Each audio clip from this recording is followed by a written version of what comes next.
Meine Grüße an allen heiligen Seelen, die hier anwesend sind. Heute, an diesem 21. Juni, haben wir uns alle hier versammelt, um den Yogatag zu begehen.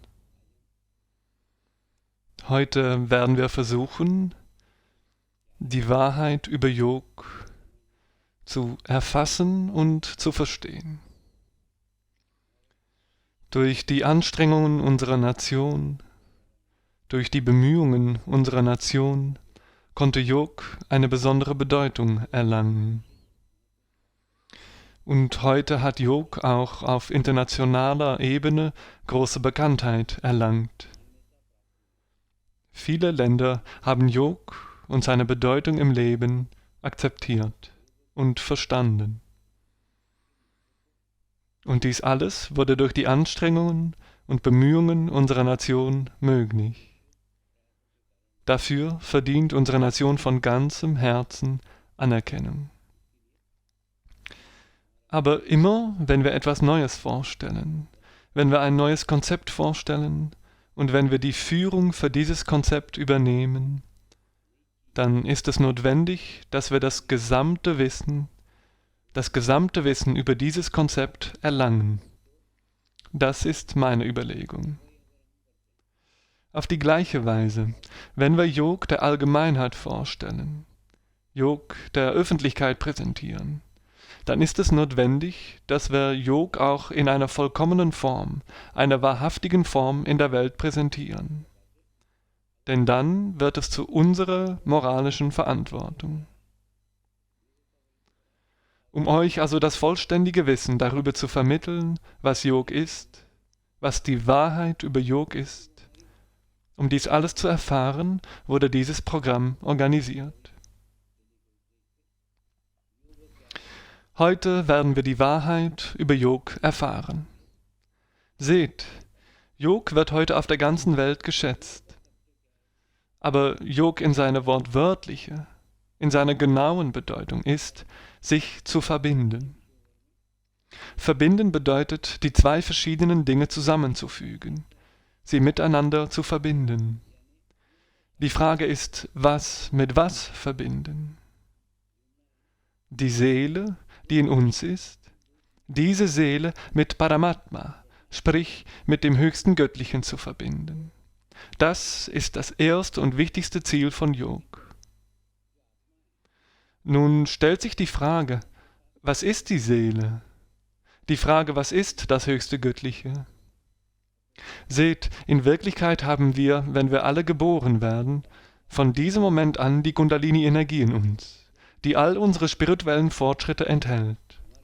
All unsere spirituelle Weiterentwicklung, sie enthält alle Aufzeichnungen über den spirituellen Fortschritt, die ganze spirituelle Weiterentwicklung, die wir bisher erreicht haben. Zweitens kommt dazu noch unsere Aura. Da ist diese Aura, die mit uns ist. Unser feinstofflicher Körper ist da, der all unseren spirituellen Fortschritt und die Aufzeichnung all unserer früheren Taten enthält. Alles ist in ihm enthalten. Und drittens, auf dieselbe Weise haben wir einen Körper, den wir von unserer Mutter und unserem Vater bekommen haben. Die Gedanken der Eltern, die mentale Struktur der Eltern und die genetisch bedingten guten und schlechten Eigenschaften der Eltern, all das erhalten wir durch diesen physischen Körper.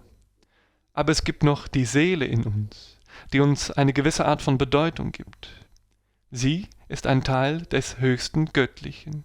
Versteht ihr? In Ordnung. Nun stellt sich die Frage, was ist das höchste Göttliche? Wenn wir die Realität betrachten, nehmen wir an, dass die Seele ein Teil des höchsten Göttlichen ist. Das bedeutet, dass ein Teil des höchsten Göttlichen in uns ist. Und deswegen hat unser Körper Bedeutung erhalten. Wenn wir das klar sehen, es ist wie mit dem Gangesfluss. In Ordnung? Der Ganges hat dieses heilige Wasser, reines Wasser. Es hat solche Eigenschaften. Das Wasser des Ganges hat diese Qualität in sich. Und wenn wir dieses Wasser in einem Krug mit nach Hause nehmen, wird das seine Eigenschaften ändern? Nein, die Eigenschaften des Wassers bleiben gleich. Die Eigenschaften dieses Wassers im Krug werden dieselben sein wie die des Wassers des Gangesflusses. Die Eigenschaften des Wassers bleiben unverändert, wenn es in eine Flasche gefüllt wird. Ja, die Form wird anders sein. Die Form des Kruges, der das Wasser enthält, wird anders sein. Die Form der Flasche wird anders sein. Und in gleicher Weise der Teil des höchsten Göttlichen, der in uns ist. Es ist in Wahrheit nicht nur ein Teil. Er hat all die Eigenschaften, so wie das Wasser des Ganges bestimmte Eigenschaften hat. Sie werden gleich bleiben, selbst wenn wir es in einen Krug geben. Sie werden gleich bleiben, wenn wir es in eine Flasche tun. Und in gleicher Weise haben wir alle Eigenschaften des höchsten Göttlichen in uns. Das bedeutet, dass das höchste Göttliche in seiner reinsten und ursprünglichsten Form in uns vorhanden ist. Die Seele in uns ist also das höchste Göttliche. Die Existenz des höchsten Göttlichen ist keine separate Entität. Was auch immer im Außen ist, existiert in uns. Es wird gesagt, Pinde Brahmande, Brahmande Pinde. In gleicher Weise, was außerhalb ist, ist in uns. Also ist dasselbe höchste Göttliche, das im Außen ist, dasselbe höchste Göttliche ist auch in uns. Nun stellt sich die Frage, wie es kam, dass wir diese Bedeutung erhielten. Seht, wir waren alle am Anfang nur ein lebloses Stückchen Fleisch im Bauch der Mutter. Danach, als die Seele eintrat, kam das Leben hinein, wie man so sagt. Zu diesem Zeitpunkt bekam es diese Bedeutung. Die Bestimmung begann.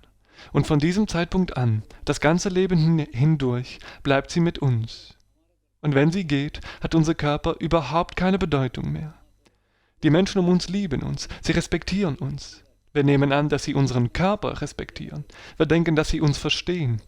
Das stimmt aber nicht. Die Seele, die in uns wohnt, das ist das Allerwichtigste. Wenn sie geht, werden dieselben Menschen, Verwandten, Freunde, dieselbe Gesellschaft den Körper verbrennen. Sie werden den Körper beseitigen, was bedeutet, dass unser Körper überhaupt keine Bedeutung hat. Nun stellt sich die Frage, diese Sache, wegen der wir diese Bedeutung bekommen haben, aufgrund der das höchste Göttliche in uns ist. Wie viel Zeit widmen wir im Leben dieser eine Sache? Wie viel Zeit sind wir mit ihr verbunden? Seht, sie bleibt immer bei uns, sie ist immer mit uns, sie ist in jedem Moment mit uns. Sie ist der Grund, warum wir atmen und am Leben bleiben. Den Atemzug, den wir nehmen, können wir nur wegen ihr nehmen. Das heißt, sie ist Teil eines jeden Momentes, eines jedem Atemzugs. Die Frage ist, wie viel Zeit wir mit ihr verbringen. Daher, wenn wir mit ihr sein wollen, müssen wir zuerst einmal verstehen, dass die Seele und das höchste Göttliche sich nicht unterscheiden. Das Wasser des Gangesflusses, ob es in einem Krug oder im Fluss ist, es unterscheidet sich nicht. Die Eigenschaften von beiden sind die gleichen. Das Wasser ist das gleiche. Und wie viel Zeit widmen wir dann dem höchsten Göttlichen? Unser ganzes Leben hindurch geben wir unseren Verwandten Wichtigkeit, unseren Freunden Wichtigkeit, unserer Gesellschaft Wichtigkeit. Das bedeutet, wir geben der ganzen Welt Wichtigkeit. Und wir streben nach Wissen über die ganze Welt. Ich sollte es vor allen anderen wissen. Danach streben wir, darum bemühen wir uns. Aber haben wir jemals versucht, Wissen über das höchste Göttliche zu erlangen? Haben wir jemals versucht, etwas über das höchste Göttliche zu erfahren? Haben wir je versucht, Zeit in der Nähe des höchsten Göttlichen zu verbringen? Und wenn wir beginnen, Zeit mit dem höchsten Göttlichen zu verbringen, tauchen wir immer mehr in dieses höchste Göttliche ein. Schaut, die Menschen, die wir als göttlich bezeichnen, sie sind in Wirklichkeit nicht das höchste Göttliche. Sie sind die Medien dieses höchsten Göttlichen, denn das höchste Göttliche ist die universelle Energie. Diese universelle Energie war gestern hier. Sie ist heute hier und sie wird morgen hier sein. Und diejenigen, die wir als das höchste Göttliche ansehen, sind auch gestorben. Auch sie sind nicht hier geblieben. Was ich damit meine ist, dass jeder, der einen Körper annimmt, ein Medium des höchsten Göttlichen ist. Aber warum ist das so? Weil sie eins mit dem höchsten Göttlichen geworden sind. So wie viele Menschen sagen, dass sie das höchste Göttliche sind, das ist in Wahrheit nicht so. Sie sind nicht das höchste Göttliche. Sie sind eins mit dem höchsten Göttlichen geworden. Sie sind eins mit dem höchsten Göttlichen geworden, das heißt, dass ihr Gefühl, ein Körper zu sein, nicht mehr existiert. Ich bin mit dem höchsten Göttlichen eins geworden. Was ich damit meine ist, das höchste Göttliche bedeutet universelle Energie. Und uns mit dieser universellen Energie zu verbinden, bedeutet, das kleine Teilchen des höchsten Göttlichen, das in uns ist, dieses Teil des höchsten Göttlichen mit dem höchsten Göttlichen zu verbinden, welches das Größte ist, welches das gesamte Universum regiert. Und indem wir uns damit verbinden, werden die Grenzen der Sprache, die Grenzen der Kaste, die Grenzen der verschiedenen Verehrungsmethoden, die Grenzen der Staaten, die Grenzen der Nationen, all diese Grenzen werden aufhören zu existieren. Warum? Weil all diese Grenzen von Menschen geschaffen wurden. In den Augen des höchsten Göttlichen ist jeder gleich, alle sind gleich. Wenn ihr die letzte Zeit betrachtet, da war Corona. War es während der Corona-Zeit so, dass Menschen einer bestimmten Kaste oder die Anhänger einer bestimmten Art der Anbetung oder aus einer bestimmten Nation, dass sie nicht betroffen waren? Es war nicht so. Als die Corona-Pandemie stattfand, war die ganze Welt betroffen. Was bedeutet das? Ihr könnt die Menschen in verschiedene Kasten, in verschiedene Religionen, verschiedene Nationen und verschiedene Sprachen einteilen, so viel ihr wollt. Aber im Reich des höchsten Göttlichen gibt es solch eine Trennung nicht. Was auch immer geschah, geschah allen, ohne Trennung. Das ist also auch eine Botschaft von ihm. Wir sind letztendlich eins. Als menschliche Wesen sind wir eins. Dieses Konzept von die ganze Welt ist eine Familie, dieses Konzept kann in Wahrheit einzig und allein durch Yog verwirklicht werden. So einen weitreichenden Bereich, so einen großen Bereich hat Yog. Und haben wir jemals die Bedeutung eines solch weitreichenden Konzepts der breiten Öffentlichkeit vermittelt? Haben wir jemals über die Wichtigkeit von Yog gesprochen? Haben wir der Gesellschaft gesagt, dass durch das Medium von Yog die ganze Welt vereinigt werden kann? Das Konzept, die ganze Welt ist eine Familie, das sich unsere Vorväter vorgestellt haben, kann es Wirklichkeit werden? Was ich meine ist, dass dies gesagt werden muss. Also der Bereich von Yog ist der Bereich des sich Verbindens. Der Bereich des Yog ist der Bereich des Verbindens von Menschen mit anderen Menschen. Dieses Yog ist solch ein Medium, durch welches ein Mensch langsam sein Gefühl, ein Körper zu sein, beendet. Und langsam wächst das Gefühl, eine Seele zu sein. Und wenn das Gefühl, eine Seele zu sein, zunimmt, fallen alle Dinge, die mit dem Körper zu tun haben, alle Vorstellungen, alle Begrenzungen, all das bricht auf. Eins nach dem anderen verschwindet. Bezüglich der Kasten, bezüglich der Art der Verehrung. Warum sage ich denn immer Art der Verehrung? Weil das, was auch immer wir als unsere Religion betrachten, überhaupt keine Religion ist. Es sind nur Arten der Verehrung. Es kann sein, dass dein Weg der Verehrung anders ist. Es kann sein, dass mein Weg der Verehrung anders ist. Aber wir haben beide dieselbe Religion, wir sind beide Menschen. Wir mögen also verschiedene Wege der Verehrung haben, aber Yog bricht all diese Barrieren und lässt das Seelengefühl von innen herauswachsen. Und zweitens, um das Seelengefühl zu erlangen, muss man nichts verlassen, nichts abbrechen. Es ist nur notwendig, das Seelengefühl von innen heraus zu erwecken. Seht, unser Körpergefühl zeichnet sich durch Veränderung aus. Wir brauchen es nicht brechen, abschneiden, zerplatzen lassen. Was wir tun müssen, ist eine längere Linie des Seelengefühls daneben zu zeichnen. Dann wird sich das Körpergefühl automatisch verringern. Was ist der Nutzen der Verminderung des Körpergefühls? Der Nutzen ist, dass alle Probleme im menschlichen Leben, alle Schwierigkeiten im menschlichen Leben, alle mit unserem Körper zusammenhängen. Bitte bleibt eine Weile ruhig und denkt nach. Heute, in der Gegenwart, was auch immer ihr für Probleme habt, was auch immer die Schwierigkeiten sind. Es kann sein, dass einige Probleme mit Beziehungen zu tun haben. Einige Probleme können mit dem Geschäft zu tun haben. Einige Probleme können mit dem Job zu tun haben. Einige Probleme können mit finanziellen Dingen zu tun haben. Einige Probleme können mit körperlichen Krankheiten zu tun haben. Einige Probleme können mit irgendeiner Sucht zu tun haben. Das heißt, was auch immer es im Leben für Probleme gibt, sie alle sind mit einem Körper verbunden. Das bedeutet, dass diese Probleme existieren werden, solange der Körper existiert. Wenn ihr den Körper verliert, sind keine Probleme mehr vorhanden. Ein toter Mensch hat überhaupt keine Probleme mehr. All die Probleme kommen hier zum Ende. Wir müssen das also wirklich verstehen, was auch immer das Problem ist, es hat immer nur mit unserem Körper zu tun. Und da der Körper vergänglich ist, so sind ganz offensichtlich auch die Probleme vergänglich. Wir messen dem also größte Bedeutung bei. Und während wir beginnen, Yog zu praktizieren, sind wir mit dem höchsten Göttlichen verbunden. Und nachdem wir mit dem höchsten Göttlichen verbunden sind, beginnt unser Körpergefühl sich langsam zu verringern. Und auch die Probleme, die mit dem Körper zu tun haben, werden weniger. Warum? Weil wir unsere Chitta, das heißt unsere Aufmerksamkeit, nicht darauf richten. Oft geschieht es, dass wir einem Problem enorme Wichtigkeit beimessen. In Wirklichkeit mag es ein kleines Problem sein, aber indem wir ihm mehr und mehr Wichtigkeit beimessen, vergrößern wir es um ein Vielfaches. Und dann jammern wir ständig. Oh, was für ein großes Problem es jetzt geworden ist. Wer hat es denn in Wirklichkeit größer gemacht? Ihr. Seht, die Chitta, die Aufmerksamkeit hier. Sie ist die Kraft des höchsten Göttlichen und jeder von uns hat es erhalten. Aber wenn wir eine Pflanze, die Dornen hat, bewässern, wird diese Dornenpflanze wachsen.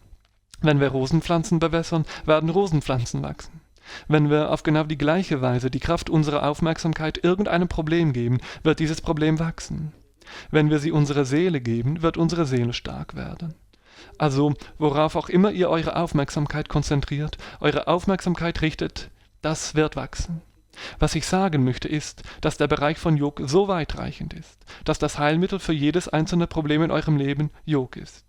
Solch einen großen Bereich hat Yog. Das zum Ersten. Zweitens, wenn ein Yogi, dessen Gefühl, ein Körper zu sein, beendet ist, mit dem höchsten Göttlichen eins geworden ist. Wenn er mit dem höchsten Göttlichen eins geworden ist, ist er mit der Kraft des höchsten Göttlichen verbunden. Und dann bleibt er mit der ganzen Welt verbunden. Er ist mit jedem einzelnen Menschen auf der Welt verbunden. Was ich damit sagen will, ist, wenn ihr euer Gefühl, ein Körper zu sein, beendet, werdet ihr ebenfalls mit dieser universellen Energie verbunden. Und wenn ihr euch mit dieser universellen Energie verbindet, könnt ihr mit jedem einzelnen Menschen auf der Welt verbunden sein, weil die universelle Energie in jedem einzelnen Menschen anwesend ist. Folgendes Experiment wurde gemacht. Ich saß einmal in einem Studio in London und Menschen aus der ganzen Welt stellten mir Fragen. Swamiji, bitte gib mir Anleitung. Das war alles, was sie sagten, nur dies. Ich verstand ihr Problem und da ich es verstand, bot ich ihnen Lösungen an. Der Moderator, der dort war, sagte, dass ein großer Astrologe aus Indien gekommen ist. Obwohl ihr nicht mal eure Namen nennt, weiß er alles über euch. Als ich nach einiger Zeit das Mikrofon nahm, sagte ich bin kein Astrologe. So wie jede Person einen einzigartigen Fingerabdruck hat, so ist auch die Aura jeder Person einzigartig. Jede Person hat eine andere Aura. Jede Person auf dieser Welt ist auf ihre eigene Weise einzigartig. Keine Person ist wie eine andere Person. Wer auch immer die Person ist, die hier Fragen stellt, ich verstehe ihre Aura, ich untersuche ihre Aura und dann erfahre ich, in welchem Zustand sie ist. Ihre Probleme im Leben und dann biete ich die Lösung an. Was ich damit sagen will, ist, dass jeder Mensch mit dieser universellen Energie verbunden ist, die das höchste Göttliche genannt wird. Und wenn man das Gefühl, ein Körper zu sein, vollkommen beendet und mit dem höchsten Göttlichen eins wird, was geschieht dann? Man kann über jeden Menschen in jeder Ecke der Welt Bescheid wissen, während man an nur einem Ort sitzt. So weit ist der Bereich von Yog. Ihr verringert das Gefühl, ein Körper zu sein und verstärkt das Seelengefühl.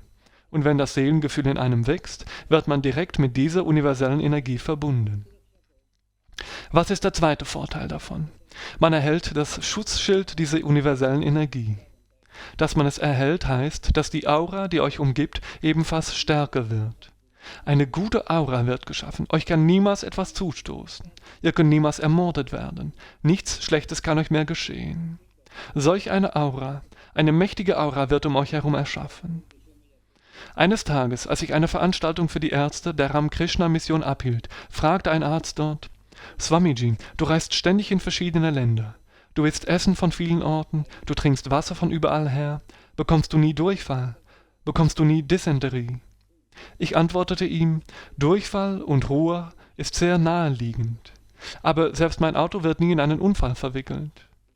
Sie waren sehr überrascht und fragten den Leiter des Klosters, wie Swamiji mit solcher Gewissheit sagen könne, dass nicht einmal sein Auto in einen Unfall verwickelt wird. Mein Auto kann nicht verunglücken.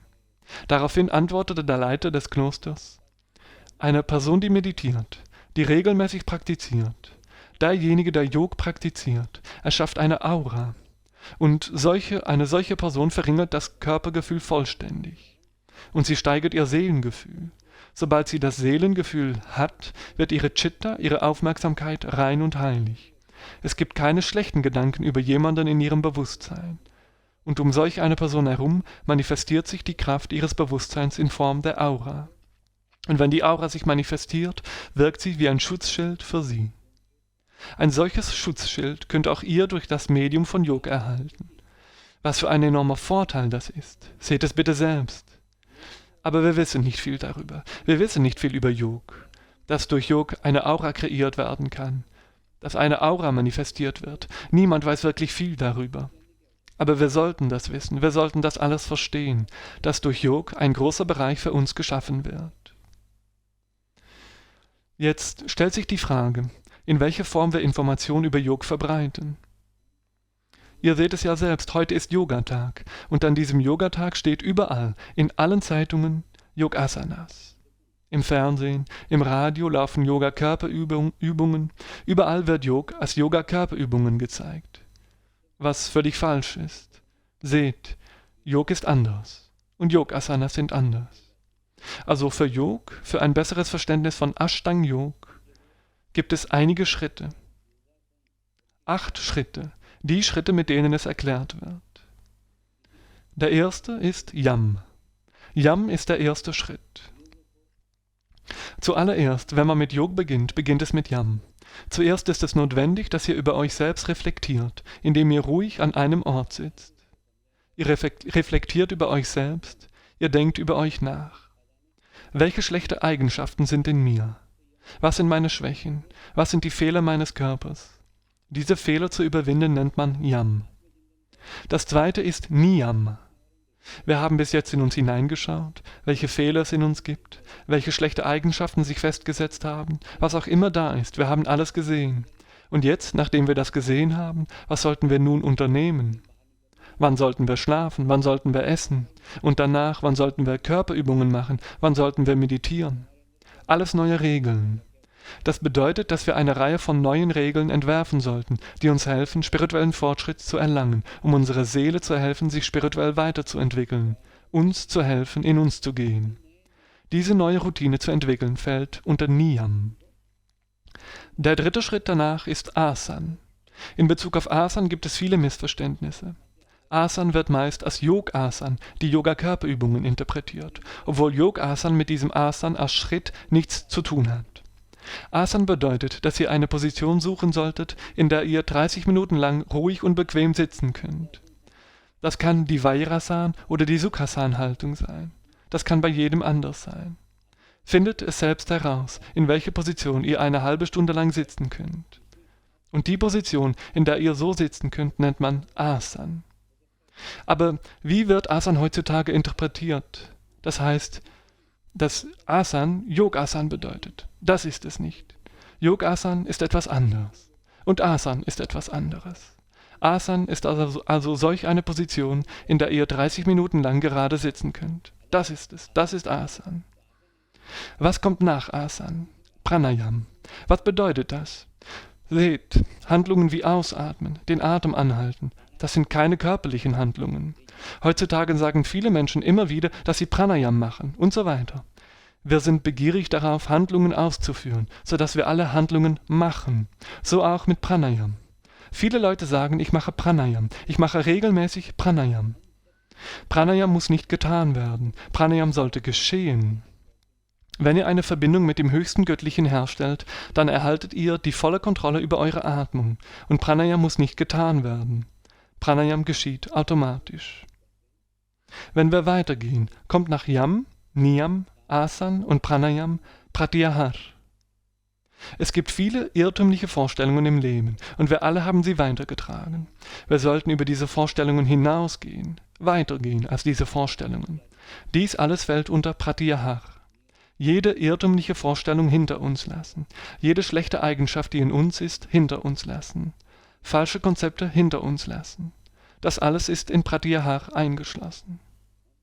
Und was kommt nach Pratyahar? Dharana.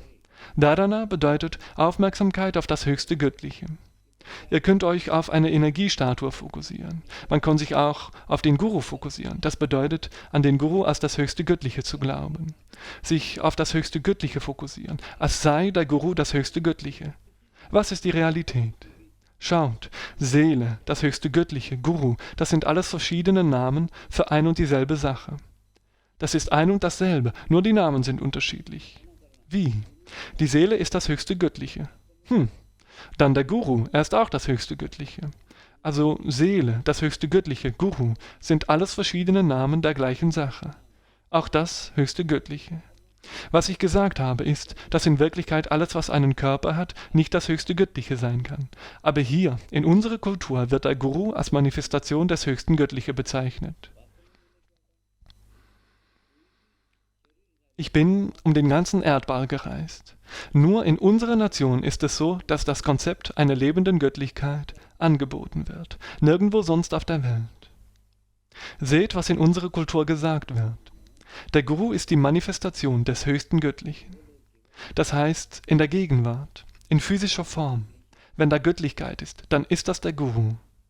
Das bedeutet, dass der Guru als das höchste Göttliche angenommen wird. Im Rest der Welt gibt es kein solches Konzept wie dieses. Das höchste Göttliche wird verstanden als etwas, das in der Vergangenheit liegt, das heute nicht hier ist. So sieht es die Welt. Aber in unserem Land gibt es dieses Konzept der lebenden Göttlichkeit.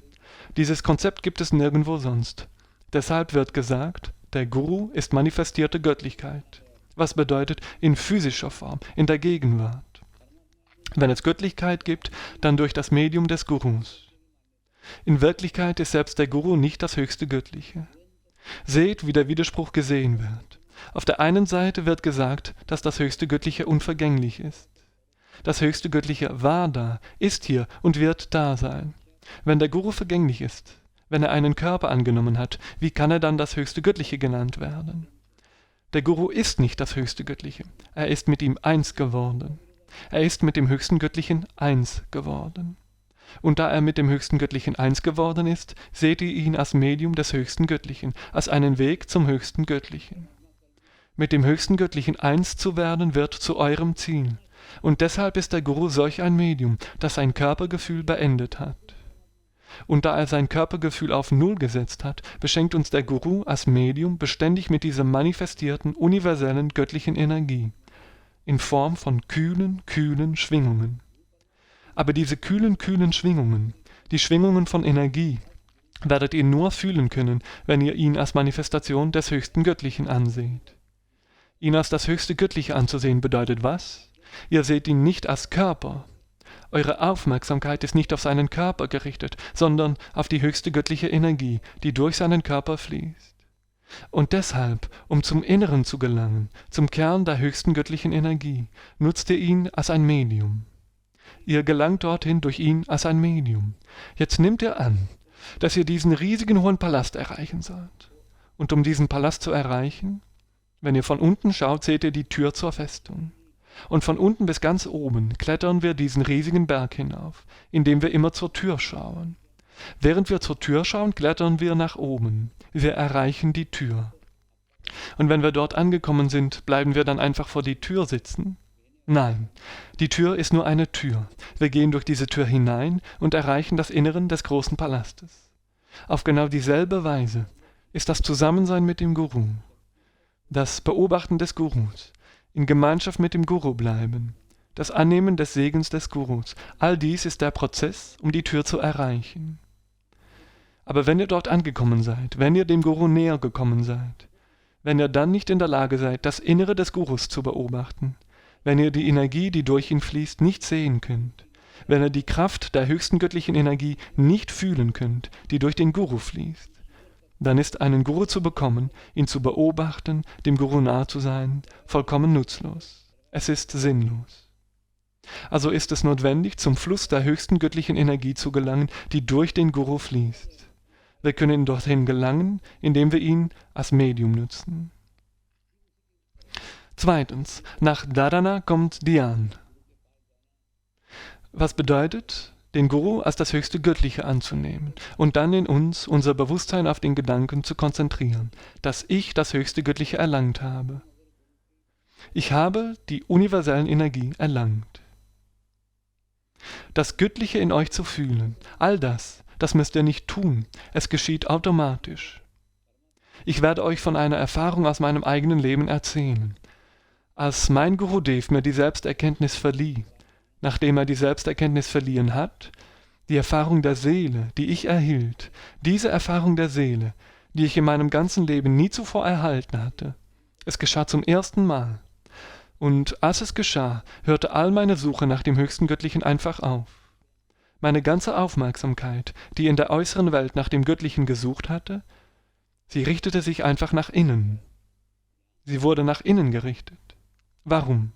Weil ich den nach innen gerichteten Zustand meines Gurus, den er nach 40 Jahren spiritueller Praxis erreicht hatte, die nach innen gerichteten Kräfte, all diese Energien, die er erlangt hatte, auch erhielt, als ich ihn als das höchste Göttliche angenommen habe. Als ich ihn als das Göttliche annahm. In dem Wissen, dass auch er ein gewöhnlicher Mensch ist, genau wie ich, dass er 2 Hände hat, genau wie ich, dass er 2 Beine hat, genau wie ich, dass er einen Körper hat, genau wie ich. Obwohl ich dies wusste, obwohl ich dies sah, ich sah, dass er einfach eine normale Person ist. Trotz alledem nahm ich ihn als das höchste Göttliche an, weil ich die Energie fühlen konnte, die in ihm war, die eine Manifestation des höchsten Göttlichen war.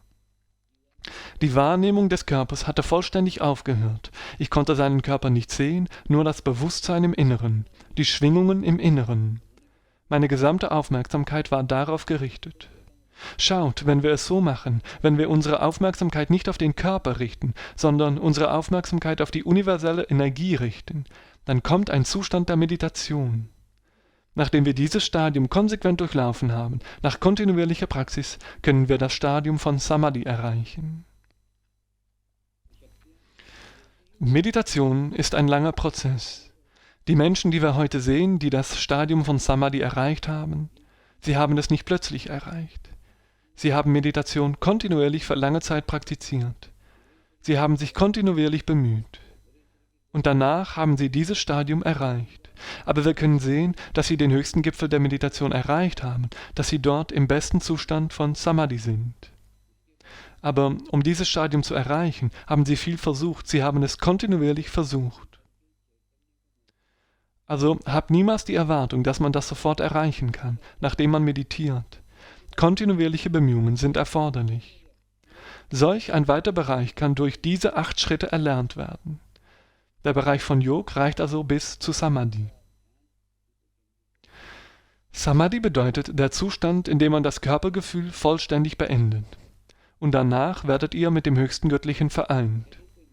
Das höchste Göttliche beginnt durch euch zu fließen und danach erreicht ihr das Stadium des nach innen gerichteten Zustandes. Den nach innen gerichteten Zustand können wir nur durch den Segen eines lebenden Gurus erhalten. Schaut, all die anderen Dinge in der Welt, außer dem Guru. Bitte achtet auf meine Worte, was auch immer für andere Dinge in der Welt sind, außer dem Guru. All diese Dinge ziehen unsere Aufmerksamkeit nach außen. Und wenn eure Aufmerksamkeit nach außen gerichtet ist, und das höchste Göttliche ist nicht im Außen, und wir suchen unser ganzes Leben lang das Göttliche im Außen. Und zweitens ist der Guru derjenige, der unsere innere Aufmerksamkeit nicht nach außen lenkt, sondern es tiefer nach innen bringt. Und nachdem er es nach innen gebracht hat, beginnt ihr euch besser zu fühlen. Ihr erhaltet eine Seelenfreude, ihr erhaltet seelisches Glück. Ihr erreicht dies nur dadurch, dass ihr nach innen gerichtet seid. Um nach innen gerichtet zu sein, braucht man solch ein Medium, das uns nach innen gerichtet werden lässt. Schaut, es ist so, dass unser Gesicht nur uns gehört. Wenn wir jedoch unser eigenes Gesicht sehen wollen, dann können wir unser eigenes Gesicht nicht sehen. Wir benötigen einen Spiegel, damit dies geschehen kann. Erst in dem Moment, wenn wir uns vor den Spiegel stellen, können wir unser eigenes Gesicht sehen. Um mit unseren eigenen Augen unser eigenes Gesicht zu sehen, brauchen wir diesen Spiegel. Um uns nach innen zu wenden, wir können uns nicht selbst nach innen wenden. Damit wir nach innen gerichtet werden können, benötigen wir in genau der gleichen Weise einen Spiegel in der Form eines lebenden Gurus. Jenen Spiegel, der uns nach innen gerichtet werden lässt. Was geschieht, wenn wir uns vor diesen Spiegel stellen? Der Spiegel hat keine eigenständige Existenz. Er selbst ist das höchste Göttliche. Das Göttliche fließt durch ihn. Wenn ihr euch vor ihn stellt, wird er eure Aufmerksamkeit nach innen wenden. Er wird euch nach innen gerichtet werden lassen. Und in seiner Gesellschaft werdet ihr diese unendliche Zufriedenheit fühlen. Für immer. All dies kann durch Selbsterkenntnis erreicht werden. Selbsterkenntnis ist solch ein Medium, durch das ihr für einige Momente, für einen Bruchteil von Zeit, den Guru als das höchste Göttliche annehmen könnt. Und was geschieht, wenn ihr den Guru als das höchste Göttliche annehmt? Ihr erhaltet den nach innen gerichteten Zustand, der sich in seinem Inneren befindet. Und sobald ihr diesen erhalten habt, wird eure Suche nach dem höchsten Göttlichen enden. Ihr wisst, dass das höchste Göttliche nur in euch selbst existiert und ihr beginnt dies auch zu erfahren. All dies wird durch Yog möglich. Diesen großen Bereich von Yog haben wir in den letzten 7, 8 Jahren lediglich auf Yoga Asanas begrenzt. Schaut selbst, Yog bedeutet heutzutage Yoga Asanas. Nur dies wird uns gezeigt. Das ist vollkommen falsch. Versteht, dass Yoga Asanas nicht Yog sind. Yoga Asanas sind lediglich eine physische Aktivität. Genauso wie ihr regelmäßig Push-ups und Sit-ups praktiziert, so wie ihr den Sonnengruß ausführt, genau dies sind Yoga Asanas. Yoga Asanas haben also überhaupt nichts mit der Aufmerksamkeit zu tun. Ich sage dies alles aus meiner eigenen Erfahrung. Einmal war ich in Australien. In Australien waren also 5 berühmte australische Yogalehrer gekommen, um mich zu treffen. Und diese 5 Yogalehrer hatten sehr schöne und durchtrainierte Körper, sowie perfekte Puppen, die in einer Fabrik hergestellt wurden. Genauso, aber ihre Aufmerksamkeit war schwach und fehlerhaft. Als sie mir also als Yogalehrer vorgestellt wurden, nahm ich wahr, dass ihre Aufmerksamkeit wirklich schwach ist. Da sie Yogalehrer sind, sollte ihre Aufmerksamkeit sehr rein sein.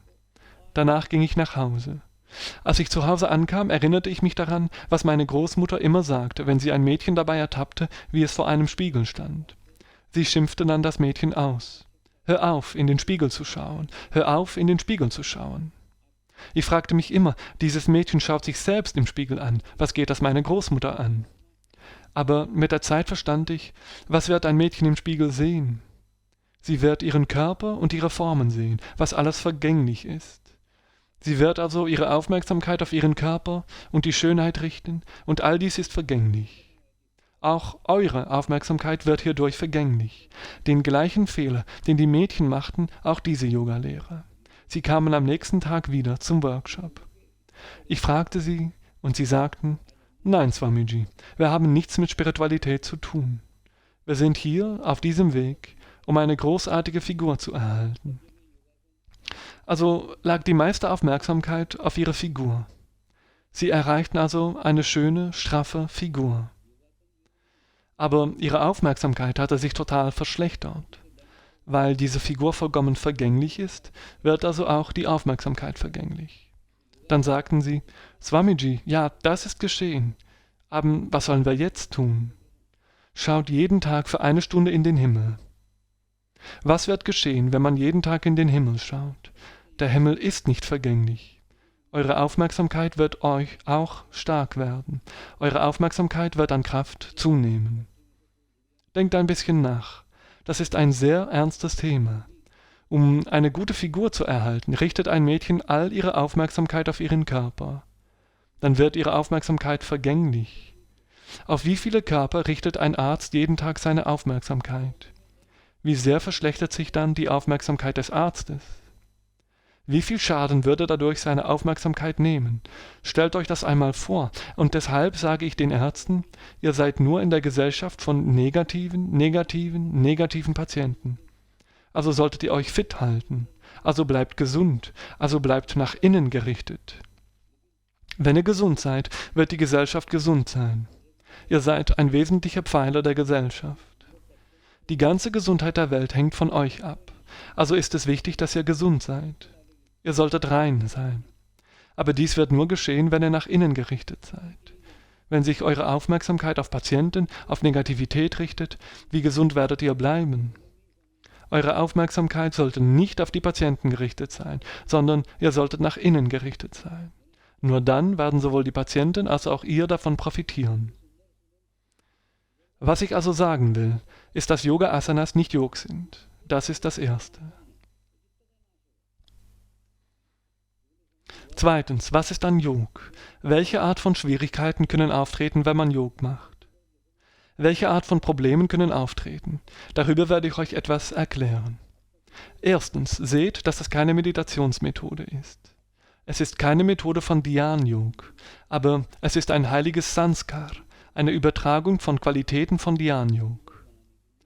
Nach 800 Jahren der spirituellen Praxis und kontinuierlichen Bemühungen geben die Heiligen dort im Himalaya. Versteht, da ist dieser Prozess. Sie geben das Wissen, das Sie durch die Praxis erlangt haben, an die nächste Generation weiter. Die nächste Generation gibt es der nächsten weiter. So geht es immer weiter. Und durch diesen Prozess haben Sie die spirituellen Erfahrungen der Meditation erschaffen. Und nachdem Sie diese spirituellen Erfahrungen erschaffen haben, um diese spirituellen Erfahrungen weltweit zu verbreiten, an die ganz gewöhnlichen Menschen, haben Sie mich als Ihr Medium für euch ausgewählt. Auch ich bin ein ganz gewöhnlicher Mensch wie ihr.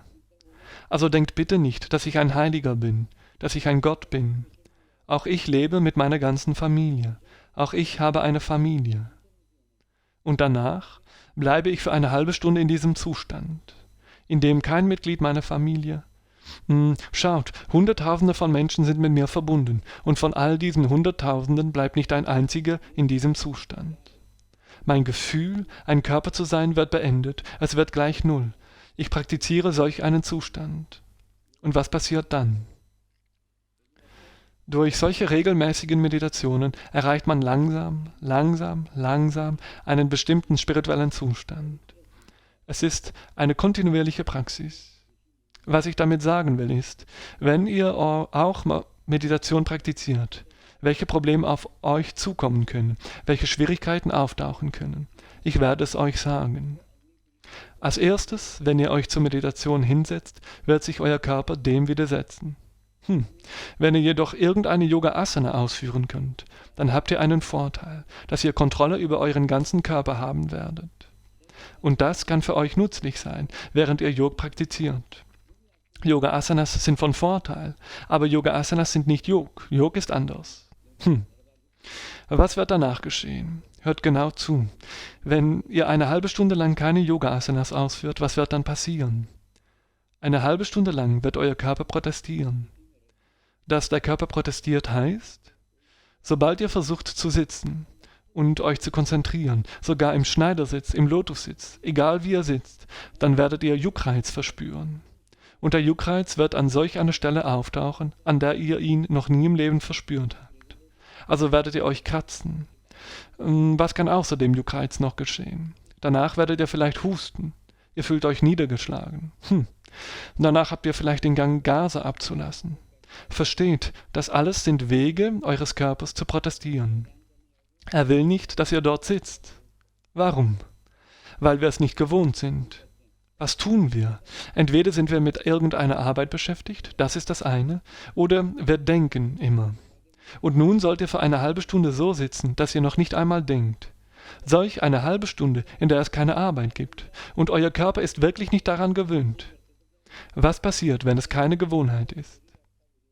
Er wird mit aller Macht versuchen, es zu unterlassen. Er wird so sehr versuchen, damit ihr es sein lasst. Wie sehr er es auch versuchen mag, wie sehr er auch immer sich bemühen mag, steht für eine halbe Stunde lang nicht auf. In Ordnung?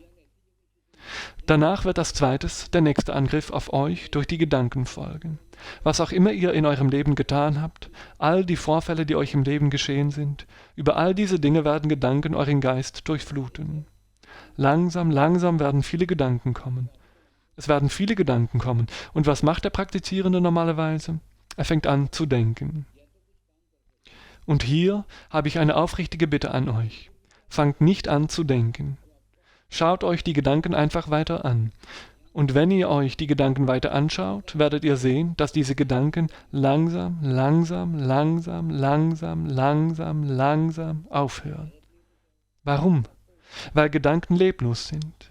Sie haben keine Kraft, sie haben keine Macht, sie sind machtlos. Aber was passiert, wenn wir tatsächlich anfangen zu denken? Wenn wir anfangen zu denken, geben wir ihnen unwissentlich die Kraft, wir geben ihnen Macht. So fängt es an. Ihr bekommt einen Gedanken und mit ihm kommt der zweite. Mit dem zweiten kommt der dritte. Eine solche Kette geht weiter. Aber wenn ihr dem ersten Gedanken keine Kraft gibt und den Gedanken einfach beobachtet, wie ein Verkehrspolizist, der einfach nur beobachtet. Und was geschieht, wenn ihr einfach nur beobachtet? Eure Aufmerksamkeit wird nicht auf die Gedanken gerichtet sein und automatisch werden die Gedanken aufhören. Danach kann es geschehen, dass ein dünner Faden eines Gedankens weiterläuft. Aber die Meditation läuft auch weiter. Das kann auch geschehen. Aber später wird auch dieser Gedanke verschwinden. Der zweite Angriff wird also aus Gedanken bestehen. Der dritte Angriff wird vom Intellekt kommen. Der Intellekt wird euch sagen, dass diese Meditation nichts für euch ist. Ihr habt noch nie zuvor meditiert. Schaut, ihr sitzt seit 8 Tagen, ihr sitzt für eine halbe Stunde, ihr habt regelmäßig gesessen. War Meditation denn möglich für euch? Es ist nie geschehen, also Meditation ist für dich unmöglich. Warum sitzt ihr dann immer noch und verschwendet eure halbe Stunde, wenn doch so viel wichtigere Arbeiten für euch anstehen? Und dadurch wird der Intellekt euch an eine sehr wichtige Arbeit erinnern. Und wenn ihr euch trotzdem nicht an diese Arbeit macht, was ist das Ziel des Intellekts? Es geht ihm darum, dass ihr den meditativen Zustand verlasst, dass ihr euch von diesem meditativen Zustand entfernt, nichts anderes. Wenn also euer Körper protestiert, steht er nicht auf. Wenn die Gedanken euch angreifen, steht er nicht auf. Wenn euer Intellekt euch angreift, steht er nicht auf. Ich habe einen Weg gefunden. Ich habe einen Pfad entdeckt. Auf diesem Pfad kann Fortschritt erreicht werden und wurde er erreicht. Der Weg ist, dass ich diese halbe Stunde meines Lebens meinem Guru gespendet habe. Seht, wenn man etwas wie diese halbe Stunde jemandem spendet, dann nimmt man es nicht zurück.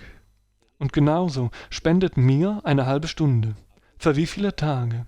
45 Tage lang. Wenn ihr für 45 Tage eine halbe Stunde am Tag meditiert, was geschieht dann? Ihr verliert in eurem Leben 22,5 Stunden. Aber nach diesen 22,5 Stunden wird sich deine ganze Welt verändert haben. Macht dieses Experiment und seht selbst, es ist in Ordnung, wenn er sagt, was auch immer, lasst es uns versuchen und tut es. Zweitens, was ist die Zeit für Meditation? Ich mache sie um 3:30 Uhr morgens. Aber die Zeit hängt eigentlich von dir ab. Wenn du morgens meditierst, ist es sehr viel besser. Wenn das nicht möglich ist, dann mache die Meditation am Abend. Und danach, sie soll nach dem Bad gemacht werden oder sie soll ohne Bad gemacht werden. Ich stelle keine solche Regeln auf. Wenn ich irgendwelche Regeln aufstelle, dann weiß ich, dass ihr wegen dieser Regeln der Meditation den Rücken kehren werdet, weil euer Intellekt sagen wird, du hast noch nicht gebadet, macht es nicht. Dies passiert. Aber macht was immer ihr wollt. Bitte meditiert regelmäßig eine halbe Stunde täglich für 45 Tage und dann werdet ihr sehen. Zweitens basiert diese Meditation auf einem Mantra. Das Mantra ist sehr einfach. Ich bin eine heilige Seele, ich bin eine reine Seele. Dieses Mantra, nichts Besonderes. Es hallte in meiner Kindheit fortwährend in mir nach. Ich nahm es als Mantra und danach durch das Medium des Mantras. Und danach sind jetzt Hunderttausende Menschen auf der ganzen Welt mit diesem Mantra verbunden. Und weil sie damit verbunden sind, und wenn ihr mit der Meditation beginnt und eure Aufmerksamkeit auf dieses Mantra richtet, dann wird die Kollektivität von ihnen allen, ihre positive Kollektivität, auch euch erreichen. Und unabhängig davon, ob ihr diesen Zustand erreicht oder nicht, beginnt ihr tief in Meditation zu gehen. Aber ich weise euch noch einmal freundlich darauf hin, ich bin auf diesen Weg gekommen, ohne irgendwelche Erwartungen zu haben. Und heute habe ich dieses Stadium in meinem Leben erreicht, in dem ich überhaupt nichts mehr vom Leben brauche. Ich habe alles erreicht, ich bin vollkommen zufrieden. Also kommt auch ihr hierher auf genau die gleiche Weise, ohne irgendwelche Erwartungen zu haben. Und fangt an, eine halbe Stunde lang zu sitzen und zu meditieren. Ich sollte in Meditation gehen, das ist auch eine Erwartung des Körpers. Seht und versucht meinen Punkt hier zu verstehen. Erwartungen stehen in Verbindung mit eurem Körper und Meditation steht mit der Seele und mit dem höchsten Göttlichen in Verbindung. Wenn ihr also Erwartungen dazwischen bringt, wird eure spirituelle Praxis unrein, sie wird entheiligt. Wenn ihr also auf dem Weg der Meditation seid, dann habt niemals irgendwelche Erwartungen. Erwartet noch nicht einmal die kleinste Kleinigkeit. Ich bin auf diesem Weg gekommen, ohne irgendwelche Erwartungen zu haben. Und was ist das Mantra? Ich bin eine heilige Seele, ich bin eine reine Seele. Das ist alles. So ein einfaches Mantra. Das ist alles. Das heißt, es sieht sehr einfach aus, ist es aber nicht. Seht, wann immer ihr diese Worte aussprecht, zusammen mit dem Sprechen ist das Gefühl sehr notwendig. Und das ist ganz wesentlich, dieses Gefühl. Wenn ihr also sagt, ich bin eine heilige Seele, dann solltet ihr wirklich fühlen, ich bin wiedergeboren worden in verschiedenen Kasten, in verschiedenen Religionen, in verschiedenen Ländern, in verschiedenen Sprachen und trotzdem ist meine Heiligkeit immer noch da. Danach, wenn ihr sagt, dass ihr eine reine Seele seid, dann solltet ihr vergessen, welche Kaste ihr angehört, welche Verehrungsmethode ihr folgt, welche Sprache ihr sprecht, welche Nation ihr angehört, welches Geschlecht ihr habt. Das Erste, das kommt, und das Letzte, das geht, ist das Ego des Geschlechts. Ihr vergesst einfach, ob ihr einen Mann oder Frau seid. Vergesst sogar das. Und danach seht diese Energie, fühlt diese Energie. Nun lasst uns meditieren. Nichts Besonderes. Die Leute, die auf Stühlen sitzen, bitte setzt euch. Und danach, so wie ich meine beiden Hände ausgestreckt habe, so macht ihr das auch mit euren. Und legt eure rechte Hand auf die höchste Stelle des Kopfes. Drückt dort sanft, und während ihr diesen sanften Druck ausübt, schließt ihr eure Augen. Während ihr den Druck ausübt, bewegt ihr eure Hand 3-mal im Uhrzeigersinn. Jetzt bringt ihr dann die Hand langsam, langsam nach unten und sagt dieses Mantra zusammen mit mir. Ich bin eine heilige Seele.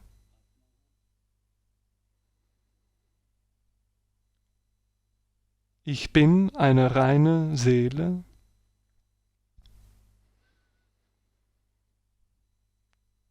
Ich bin eine heilige Seele. Ich bin eine reine Seele.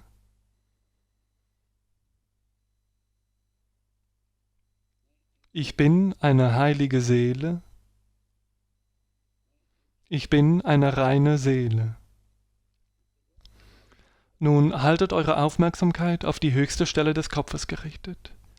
Meditiert.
Lasst uns nun zum höchsten Göttlichen beten.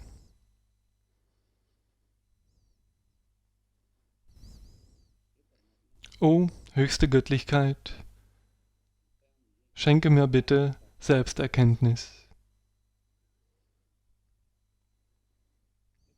O höchste Göttlichkeit, schenke mir bitte Selbsterkenntnis. O höchste Göttlichkeit, schenke mir bitte Selbsterkenntnis.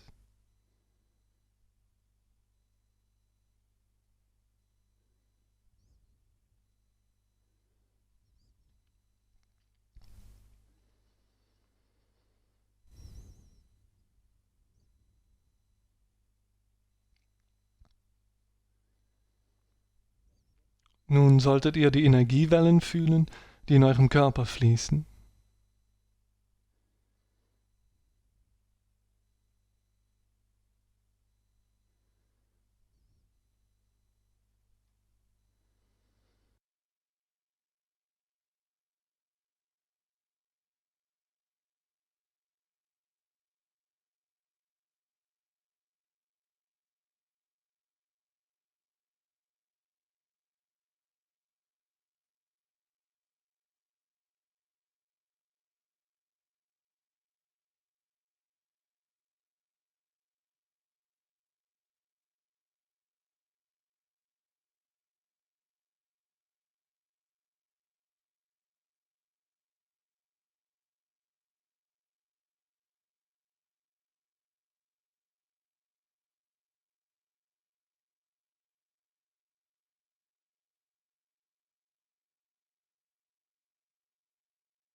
Heute haben wir gelernt, dass Yoga-Asanas nicht Yog sind. Der Bereich von Yog ist enorm riesig, es ist so groß. Also ist es notwendig, diese Wahrheit über Yog in der ganzen Welt zu verbreiten. Dafür setze ich all meine Bemühungen ein. Ich bin nur besorgt, dass heutzutage Yoga-Asanas mit Yog gleichgesetzt werden. Wenn das die nächsten 10 Jahre so weitergeht, dann wird die kommende Generation den Eindruck haben, dass Yoga-Asanas tatsächlich Yog sind. Was also ist Yog in Wirklichkeit? Was ist die Wahrheit über Yog? Das sollten wir verstehen und wir können es erklären. Aber die nächste Generation wird das nicht wissen. Bitte helft mir also in meinen Bemühungen und sagt den Menschen um euch herum, dass Yoga-Asanas nicht Yog sind. Yog hat eine große Reichweite und das Konzept von der Welt als eine Familie kann Wirklichkeit werden. Nicht durch Yoga-Asanas, sondern einzig und allein durch Yog. Namaskar.